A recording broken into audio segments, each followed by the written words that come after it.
안녕하세요. 반갑습니다. 이재진의 상한가 랠리입니다. 상한가 랠리 유튜브 채널에서는요, 항상 시장에서 100% 넘지만 높은 확률의 종목들 그리고 테마는 존재한다라고 항상 설명해 드리고 있습니다. 제가 여러분들께 100% 모든 얘기, 맞는 이야기를 말씀드릴 수는 없을 겁니다. 저도 틀릴 때는 있을 겁니다. 하지만 항상 남들보다 한 끗 더 다른 디테일이 있는 이야기를 전달해 드리기 위해서 항상 노력을 하고 있습니다. 오늘도 영상 잘 끝까지 시청하시면서 여러분의 소중한 계좌를 불려나가고 지켜나가는데 조금이라도 도움이 될 만한 내용들 얻어가셨으면 좋겠습니다. 여러분들 성공 투자를 위해서 항상 열심히 여러분들께 많은 정보들 전달해 드릴게요. 구독 버튼 꾹 누르시고 계속해서 영상 시청 부탁드립니다. 오늘의 주제입니다. 긴급입니다. 긴급 필수. 두산중공업 1조 5천억 유증 긴급 주가 전망에 대한 이야기로 말씀드리려고 합니다.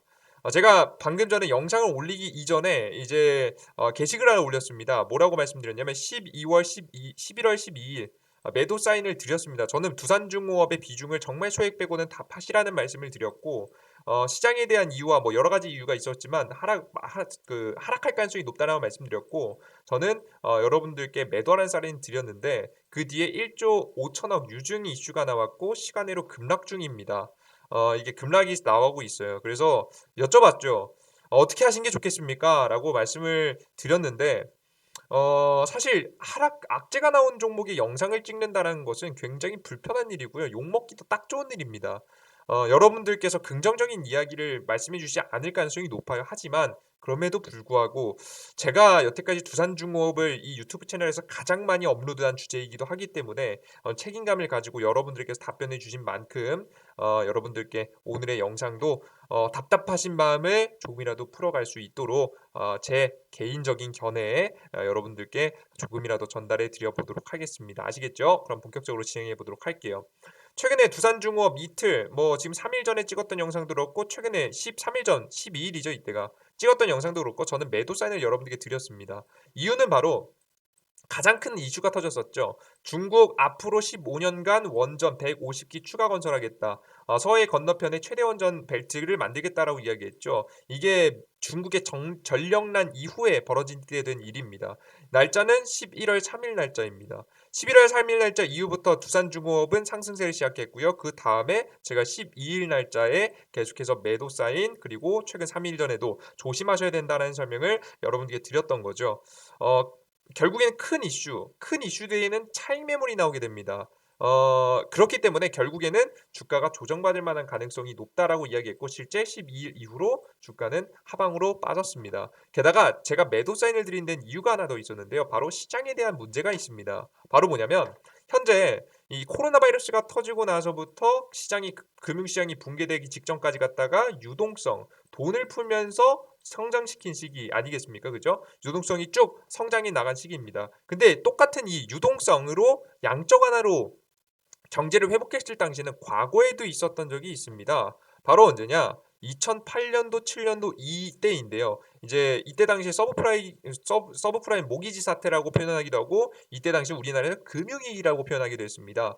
우리가 무너지지 않을 것만 같았던 미국에 대한 신용이 깎이게 되면서 미국의 금융시장에 문제가 터지면서 시장이 급락을 하게 됐었죠. 그 뒤에도 유동성 공급, 이 양적 완화 정책을 통해서 쭉 회복해냅니다. 그러다가 양적 완화가 끝나는 시기가 나오게 됩니다. 그 시기가 바로 언제냐? 바로 요 타이밍입니다. 보시면 양적 완화가 끝나고 금리가 인상되기 이전에 이때 당시에 미국의 신용 등급이 하락하게 됩니다.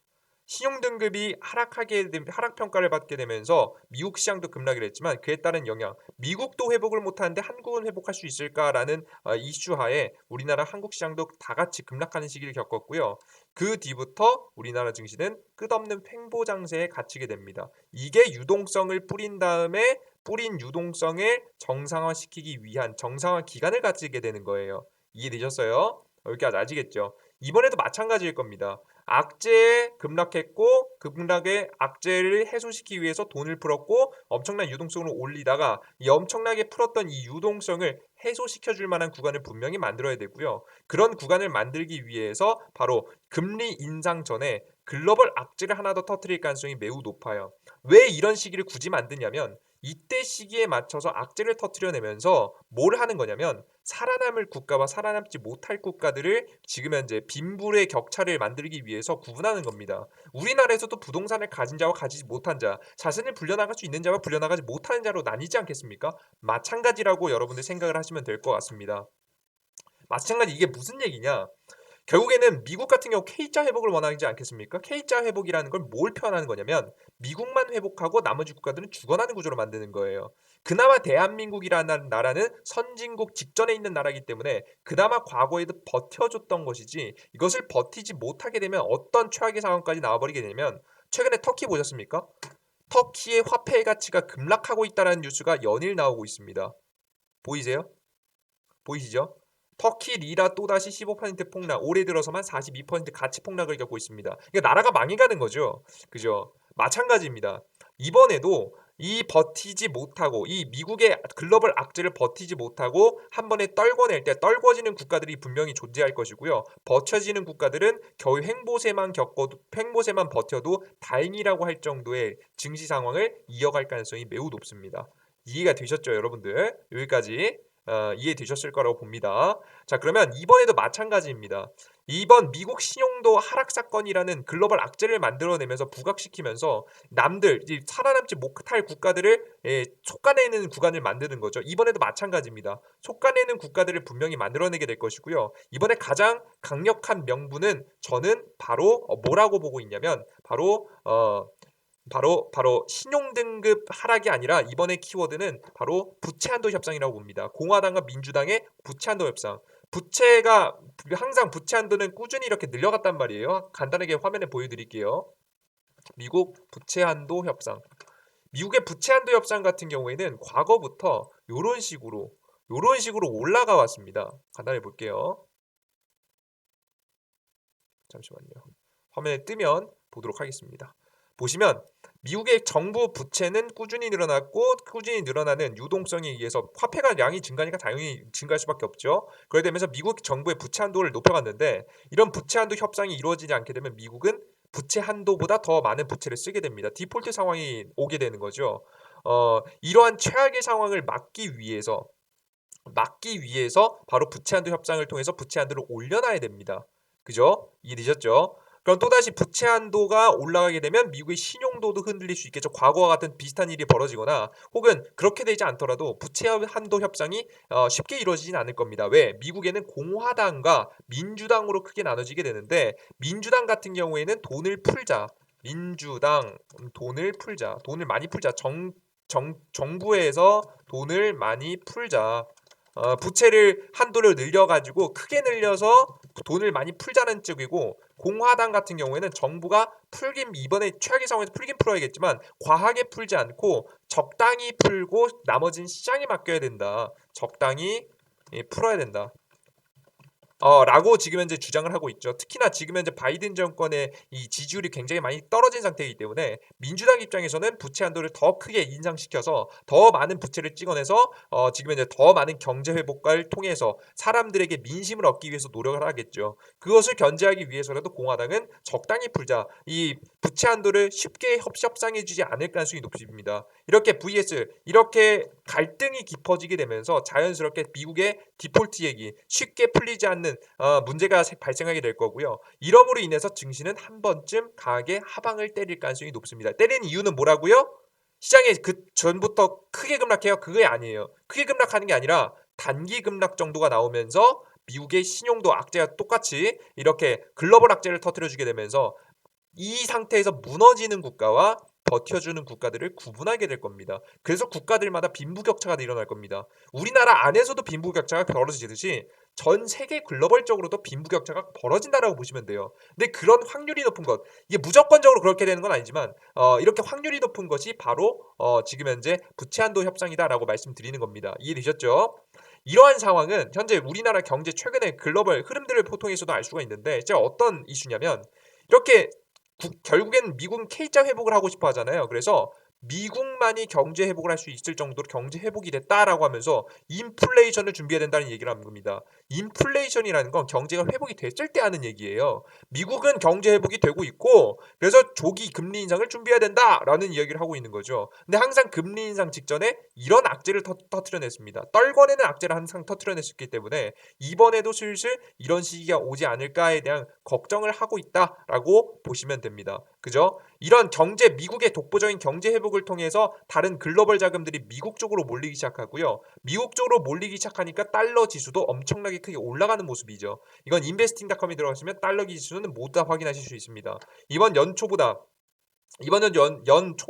최고가를 갱신하는 모습들을 보여주게 되면서 굉장히 큰 폭의 상승세를 현재 보여주고 있습니다. 그러면 여러분들 뭐라고 했어요? 글로벌 세계의 자금들이 미국만 글로벌적으로 회복할 수 있다라는 인식을 보여주게 되면 미국으로 자금이 몰린다. 우리나라에서도 미국으로 자금이 몰렸죠. 실제 그렇게 되면서 외화 자금이 엄청나게 이탈이 많이 됐고요. 이것을 막기 위해서 뭘 했냐? 금리 인상을 한 겁니다. 우리나라에서 인플레이션을 막기 위해서 금리 인상을 했다라는 이런 이상한 소리를 하는데요. 사실 절대 그렇지 않습니다. 실제 저금리 상태에서 있는 이 금리를 단기간에 올려버리게 되면요. 오히려 유동성이 증가하면서 인플레이션 분위기를 조장합니다.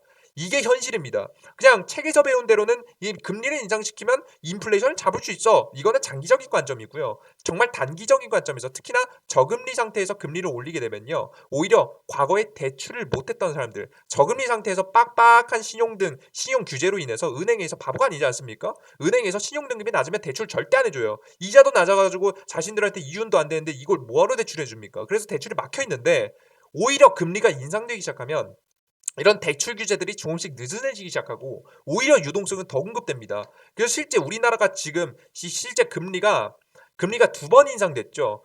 이번 연도에 뭐 제가 정확히 기억이 안 납니다만 9월인가에 한번 인상하고 이번 11월에 또 인상을 했는데 인상 직전에 한 행동이 뭔지 아십니까? 정부에서 부동산에 이게 유동성이 불어날 것을 규제하기 위해서 부동산 규제 때리지 않았습니까? 부동산 규제 때리면서 뭐 전세 대출이고 아니면은 매입 대출이고 추가적으로 규제를 때리는 모습들을 보여줬어요. 왜? 정부도 알고 있는 거죠. 금리를 저금리 상태에서 올리면 통화량이 증가하면서 인플레이션을 더 조장한다라는 거.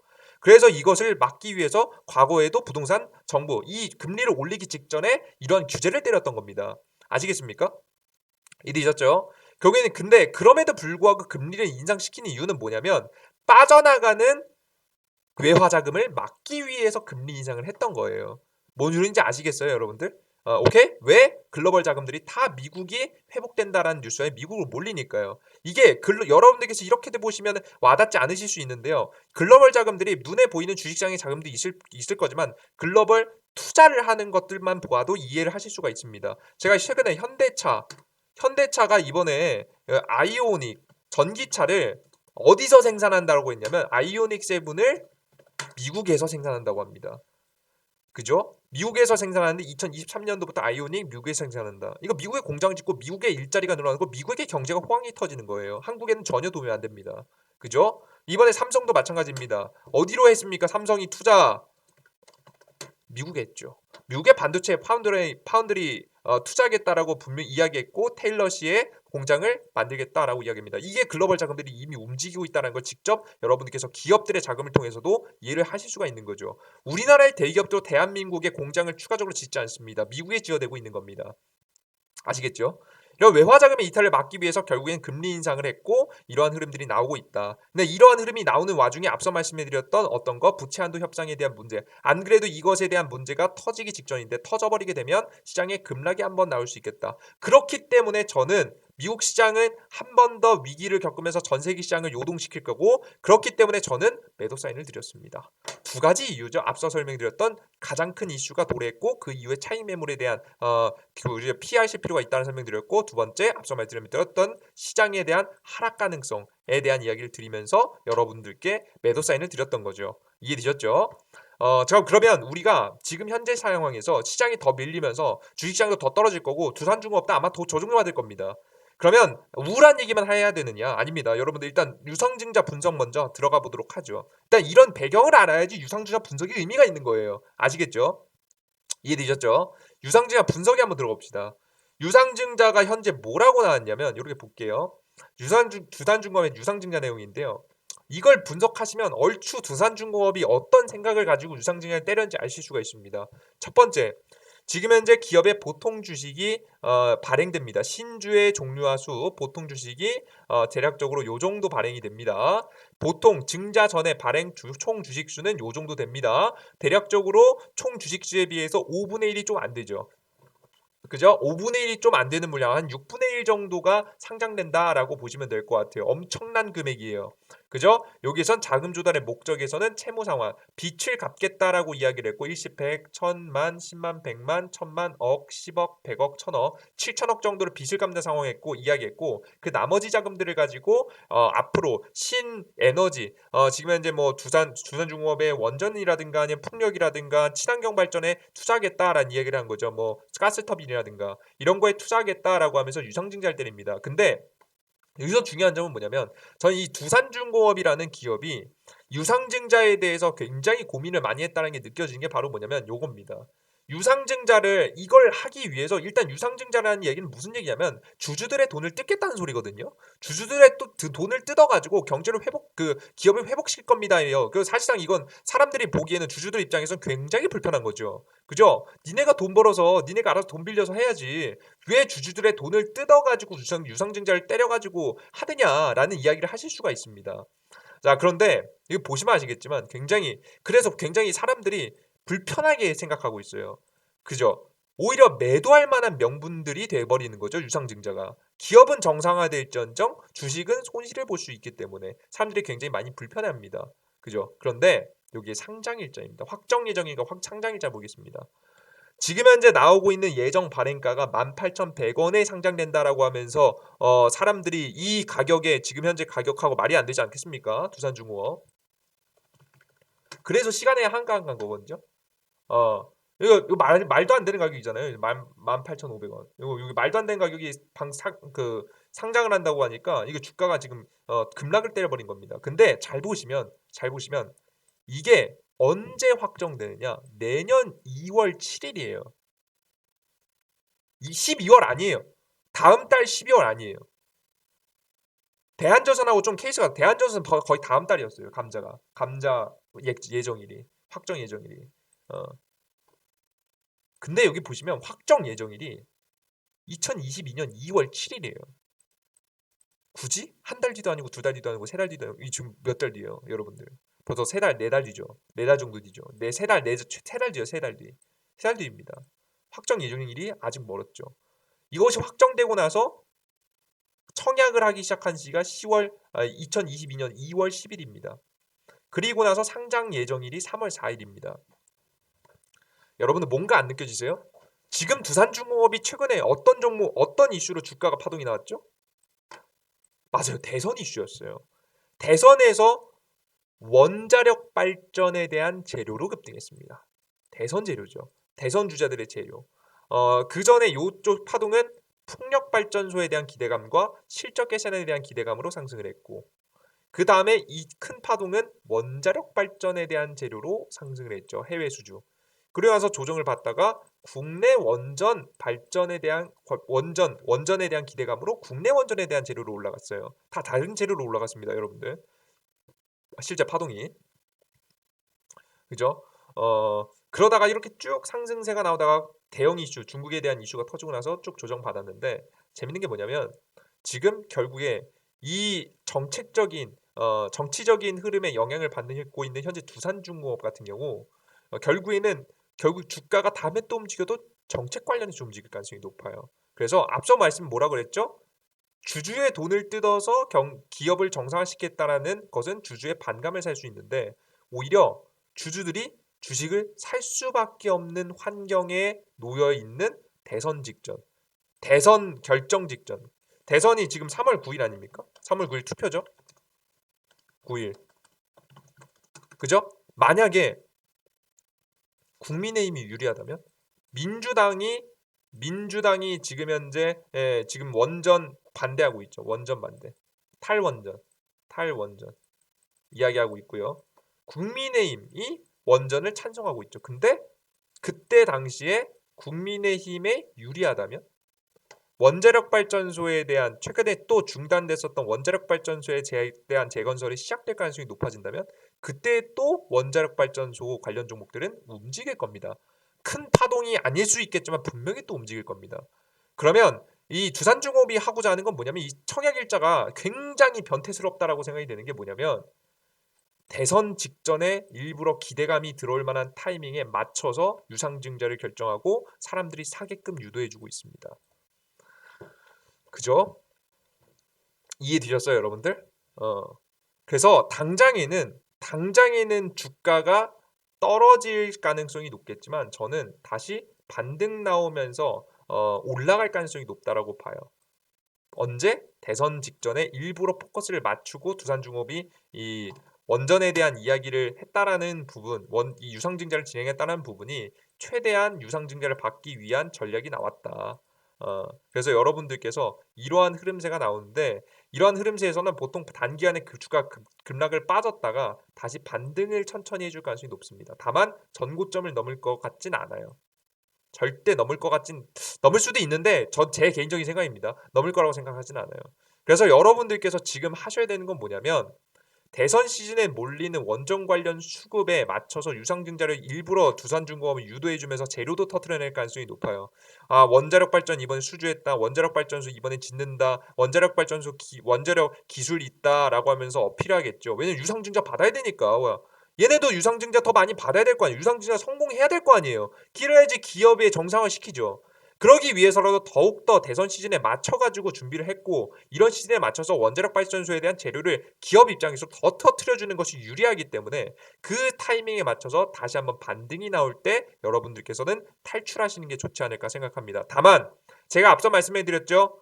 이거는 단기간에 악재로 작용할 것이고요. 유상증자는 왜냐하면 단가가 싸니까 유상증자를 받으면 그리고 시장이 하락할 거기 때문에 당분간 계속해서 조정받을 겁니다. 다만 여러분들께서 탈출의 자리는 내년도에 한 번쯤은 더 줄 가능성이 높기 때문에 우리는 단가 조절을 잘해야 될 거라고 봐요.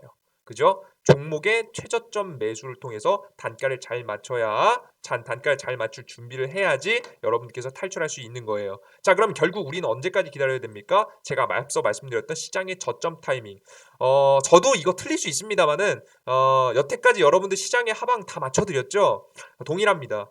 이번에 시장의 하방에 대한 가능성은 12월 15일을 중심으로 부채한도 협상이 잘 진행되지 않고 연기되고 둘이 민주당과 공화당이 싸우면서 급락을 할 가능성이 높기 때문에 이 최악의 상황을 끝나고 이 최악의 상황이 잘 정리가 되고 나면 그때 가서 두산중업을 사시는 게 좋겠다. 시장의 저점에 두산중업을 사시는 게 좋겠다라는 설명을 말씀드려 보도록 하겠습니다.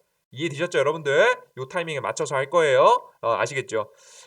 그래서 저도 고민이 굉장히 많이 했습니다. 그냥 이렇게만 띡 말씀해드리고 하면 여러분들께서 아마 혼자 못 하실 거예요. 그래서 제가 웬만하면 매주 찍어드리려고 합니다. 아시겠죠? 혼자 못 하시는 분들이 너무 많아서 제가 마지막 탈출까지 이렇게 해준 사람 없어요, 여러분들. 8월 달에 뭐 원전 관련 종목 찍으라고 해서 수익 드리고, 두산중공업 마지막 물린 사람들까지요. 신경 써서 여러분들께 저점에서 매수할 만한 타이밍들을 여러분들께 유튜브를 통해서 두산중공업에 대한 이야기는 주기적으로 전달 드리도록 할 테니까 꼭 항상 구독 버튼 누르시고 시청하시면서 여러분들의 탈출 타이밍까지 잘 맞춰 가셨으면 좋겠습니다. 아시겠죠? 전에 대한전선은 거의 뭐 피할 수 없는 악재였다라고 한다면 이번에 두산중공업은 잘만 관리하면 잘 빠져나올 수 있는 악재입니다. 단기간에 하방 잘 조심하시고 잘 버티시면서 저점에서 추매할 준비 잘 따라오시면 좋을 것 같아요. 아시겠죠? 오케이?